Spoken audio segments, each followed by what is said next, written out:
Hey, what's going on, my friend? It's Jeff Newport from ChasingStrength.com. And in today's video, we are addressing the question, does the kettlebell clean and press work your legs enough? And this is probably not what you might be thinking. Okay, we've addressed this topic in the past, but we're going to address it from a different angle in this video. So this was the gist of an email I got the other day from Wendell, in which he asked the following question. Hey there. Okay, that's more of a statement. But, it's a salutation, which is nice these days, okay, in the world of instant gratification. Wendell says, I recently purchased the Giant. Could you advise me on how legs will benefit on the program without doing extra leg work? So here's the deal about how the clean and press works your legs. Okay, there are 3 points that we want to make in this video. Number one is the clean and press works your posterior chain. And that's part one, actually, of working your posterior chain. And it's not actually the press that works your posterior chain, although you could make a small argument for that, but we're going to direct it towards the clean, okay? And so part one is knee rehab, right? Now, this is something I rarely see anybody speak about.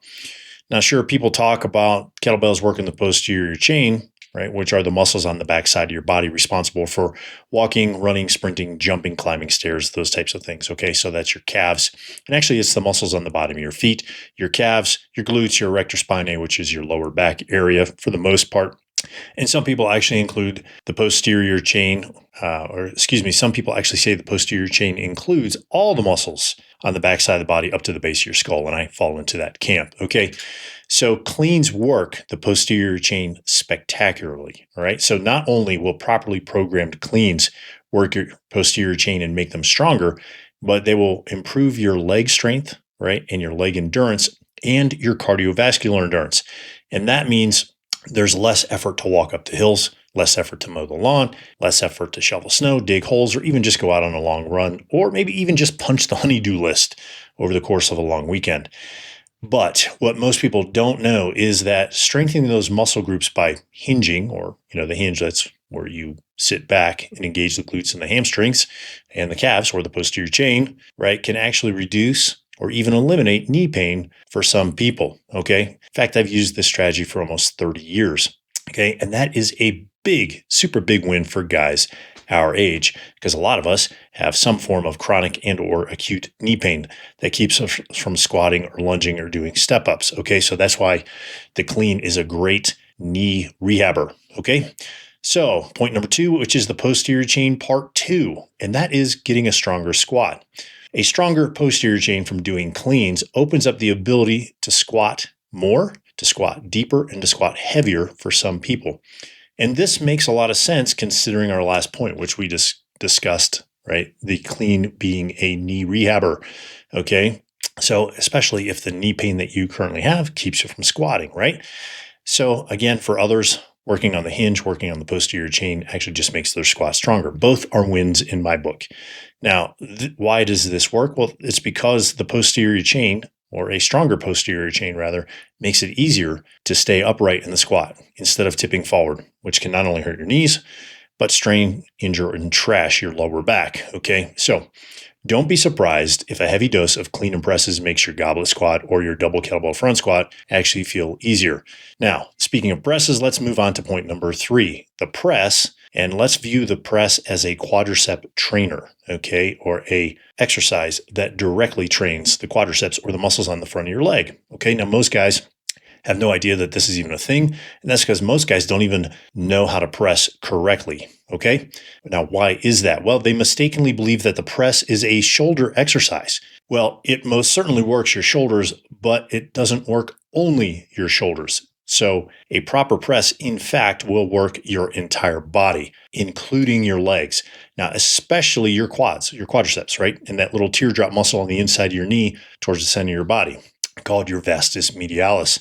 Okay, now these muscles are most commonly associated with the squat, and this is what most people think of when they think of working the legs. How do I get these muscles to work, right? It's ergo, squat more, right? And then back in the day when I was coming up, it was and do more leg extensions, okay? Or do more leg presses, aka a bodybuilding program, which would look something like this: squat first, leg press, then leg extension. Okay, and then that's the front of your legs. That's called working your legs. Oh, by the way, we'll throw in some hamstring curls, okay, and some calf raises, and then we'll call it good. Okay, so that was a typical leg workout back in the day.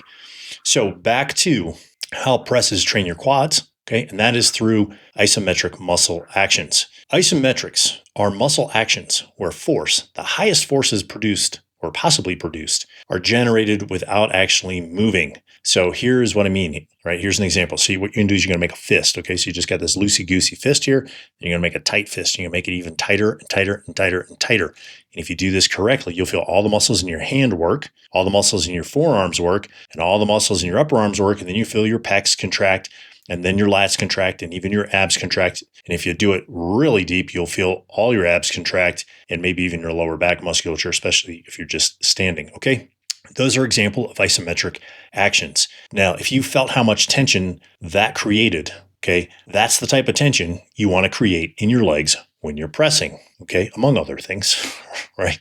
Isometrics actually increase the coordination of your muscles and your ability to recruit more of those muscle fibers so you can actually lift heavier and heavier weight, right?